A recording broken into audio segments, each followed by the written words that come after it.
Good morning, everyone. I'm Heather Brown. This is the 7:34 from WCCO. Jason DeRusha has the day off, so you got me here today. And let's just get right in there. Let's get started with today's weather.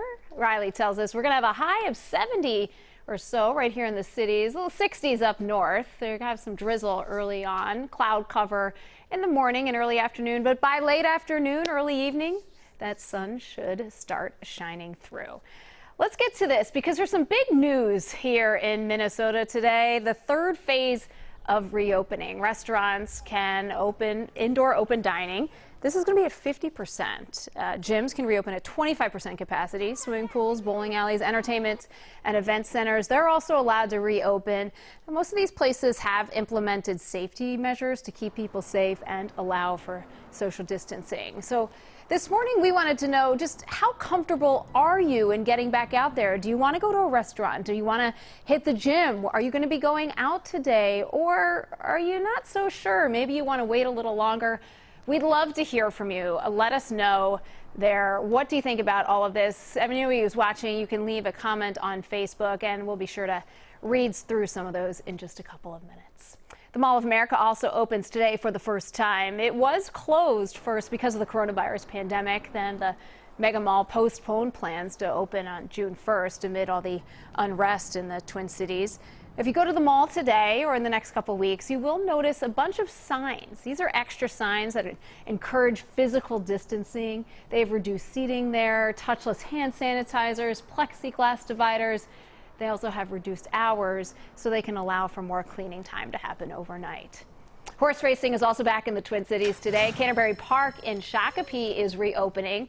Now the race kicks off at 4:40, and this will be the first professional sporting event in the Twin Cities since mid-March. All the spectators will be socially distanced. They'll be up on that third level clubhouse, and only 250 people will be allowed in there.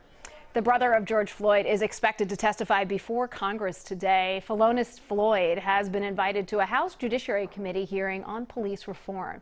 And people all over the world celebrated George Floyd's life over the past few days. His funeral and burial was held in Houston, Texas yesterday. I just want to say that I'm going to miss my brother a whole lot, and I just want to say to him, I love you, and I thank God for giving me my own personal Superman. For close to 4 hours, a church was filled with friends, family, even celebrities who listened to messages from dozens of speakers. They heard from Reverend Al Sharpton, who gave the eulogy, and some of the people that were closest to George Floyd. He was buried next to his mother. Crowds will continue to fill that area near 38th in Chicago to remember and honor the life of George Floyd. And as the funeral was happening in Texas, there was a moment of silence here in Minneapolis. People from all around the country are coming to that intersection. They're looking for a little bit of understanding and perhaps seeking out some peace. It's not just a spectacle. It's something where you come here, you pay your respects, you understand it's a place to learn, it's a place to see what happened and honor that and learn how to move forward. We need to make sure we keep the pressure on. We need to make sure that we stay out here, that the energy stays the same. That's Michael McDowell. He's a community organizer, and he says that the wheels of change are moving. He believes that Minneapolis is the epicenter of this uprising, and it will be the city where a different type of policing will become reality. A co-worker claims that George Floyd and former officer Derek Chauvin knew each other before the arrest that ended Floyd's life.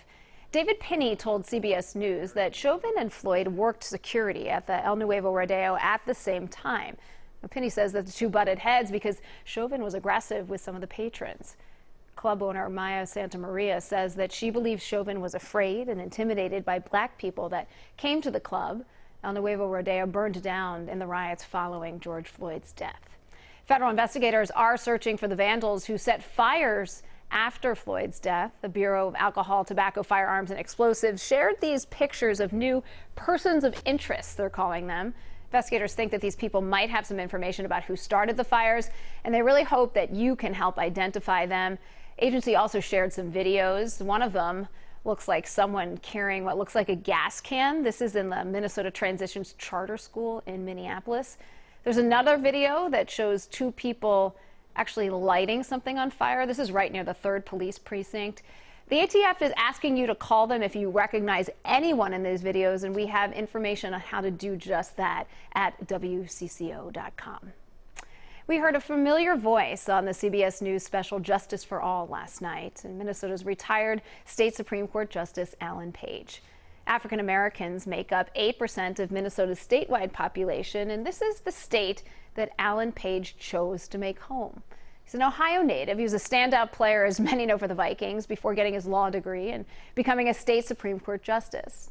Page has said that his home is far from perfect, and the death of George Floyd is the ultimate example. I see in that video man's inhumanity to man.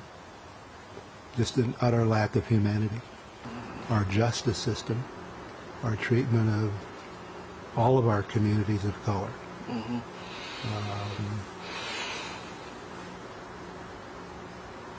We have a history of not doing very well. Justice Page will keep pushing for social change through his Education Foundation for Students of Color. He, along with his late wife, have sent more than 6,000 kids to college and awarded $15 million in grants. The Timberwolves and the Lynx are teaming up with other professional basketball teams for change, and here's part of their message. The color of our skin impacts the way we experience the world. And how the world experiences us. The Los Angeles Kings and Milwaukee Bucks created the Team Up for Change platform 2 years ago after racial inequities in those communities.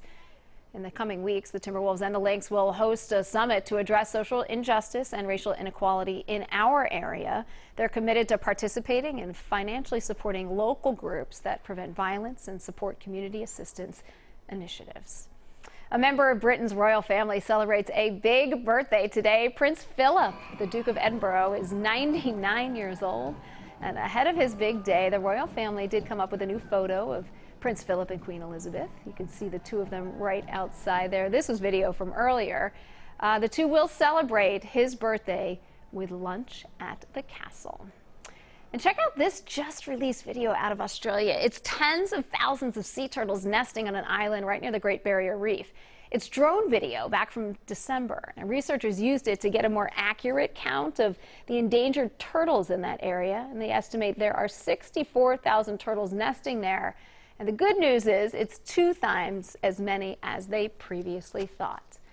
So, all right, we're going to get back to today's talker. We want to know if you are going to be heading out to restaurants, if you're going to be going to the gym. So let's bring in WCCO's digital guy, Eric, to let us know what people are talking about today. How are they feeling, Eric? We've kind of run the gamut here into 3 categories. First, Kimberly says, I'm comfortable going out anywhere. So no qualifications there. Becca said, I don't go to the gym in the first place. Right. I'm okay with the restaurants as long as they're being safe and seating. I think a lot distance. of us are in that camp too. Yeah. And then Cindy says, I would go out, but I want to wait a couple weeks now to see if the protests didn't increase the case numbers. And that's an interesting point. It's funny because we talked with the owner of Benedict's in Wayzata this morning, and he said he was feeling about 50-50 or so. Some people were just ready to come right back and go where they started, and other people said, you know, hold up, I'm going to give it a couple weeks. And appears that's what we're seeing on our Facebook page too. Thanks so much for sharing that all with us today. That's it for now. This is the 7:34 from WCCO. We will see you back here on the internet tomorrow.